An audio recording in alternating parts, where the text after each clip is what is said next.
Eu abri o chat, se por acaso alguém quiser fazer alguma pergunta, tirar alguma dúvida.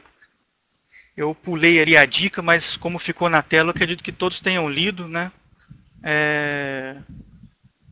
Mas de qualquer forma eu já tinha falado antes sobre tudo que eu deixei de falar na dica.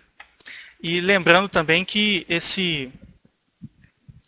todo esse material vai ficar disponível, tá? A gente vai, eu pelo menos eu vou deixar disponível, tem um documento PDF com todas as imagens, todas essas informações que eu passei para vocês, disponível mais tarde.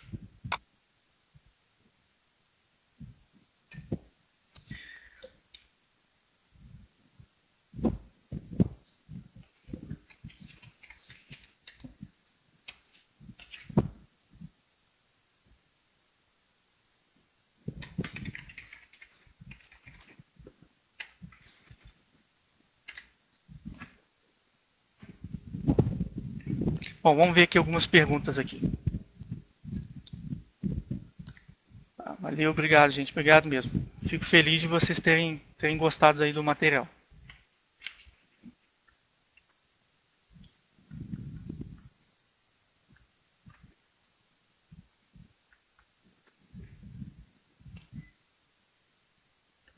Bom, gostaria de dicas depois para a limpeza da placa, porque tenho arrancado bastante pad.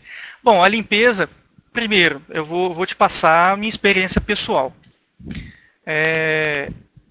Eu faço sempre um bom pré-aquecimento. É a base de tudo. Pré-aquecimento num retrabalho é a base de tudo.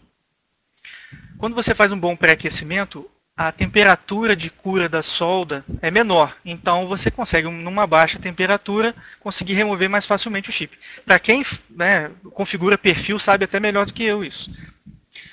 E a limpeza em si, você tem que evitar fazer com a placa fria. Tenta ela numa temperatura em torno de 90, 100 graus.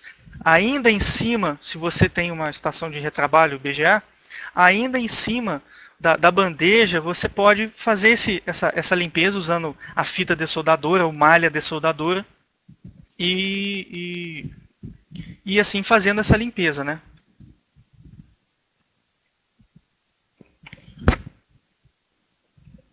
Bom, vamos lá. Quando sai o pad da placa, tem algo que possa ser feito? Bom, na verdade tem, mas depende muito de qual é esse pad, de qual é a responsabilidade dele na placa, né?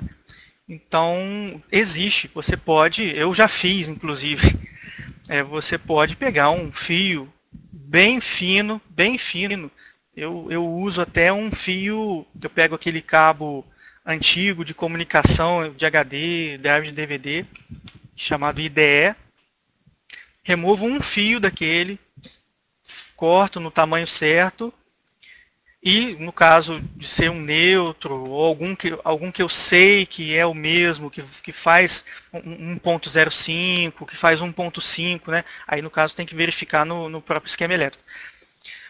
Eu faço um contato, né, entre esse pad que está bom com esse que foi completamente arrancado.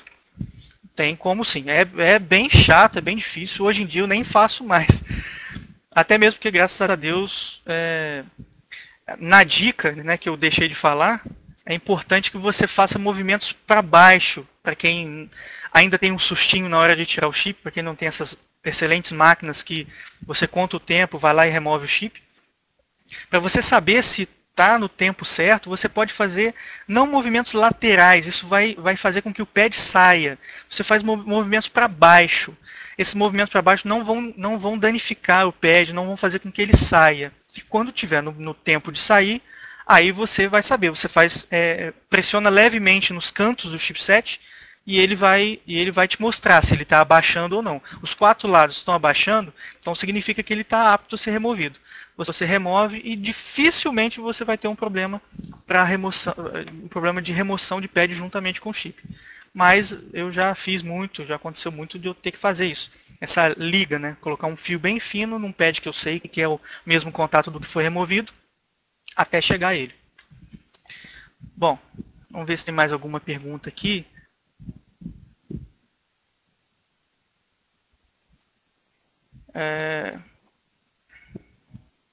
Alguma recomendação de fluxo? Bom, é difícil te falar.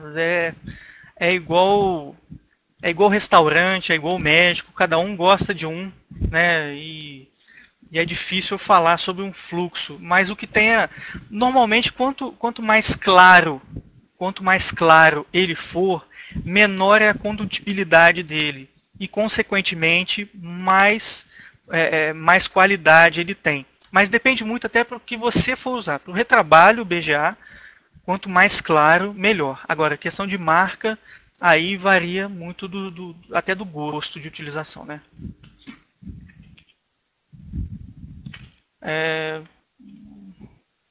Usar desumidificador ajuda. Bom, eu não sou nem contra nem a favor. Eu já usei desumidificador, mas não uso mais, justamente porque eu procuro fazer um bom pré-aquecimento, né? Dependendo da placa, eu chego a 120, 140 graus de pré-aquecimento.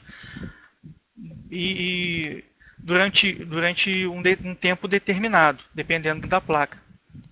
E nunca tive problema, depois que eu deixei de usar o desumidificador, nunca tive problema. Mas também não tinha problema enquanto eu usava, né? Eu nunca tive problema para remover chip em que ele tenha dado bolha, tanto embaixo quanto em cima.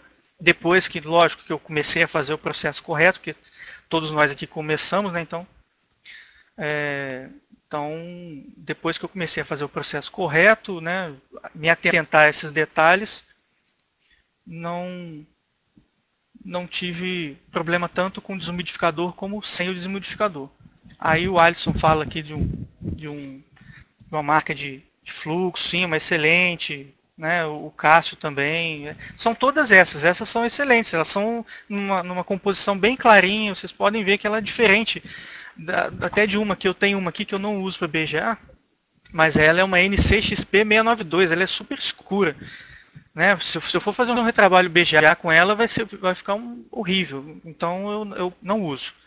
Eu uso só mesmo para outros tipos de solda mais resistente, que eu não vou ter problema de condutibilidade, né?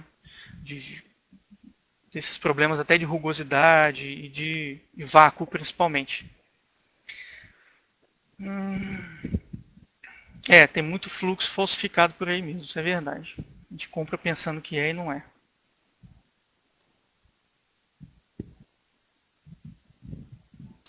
Como saber se uma placa é de boa qualidade para aguentar uma boa temperatura?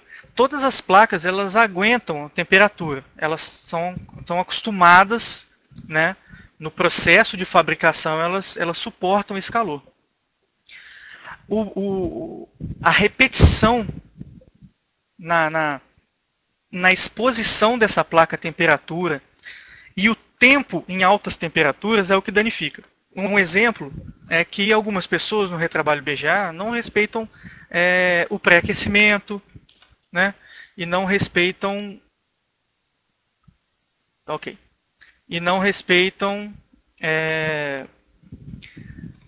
algumas questões de temperatura. Então chega a temperatura de 330 graus, 380 graus.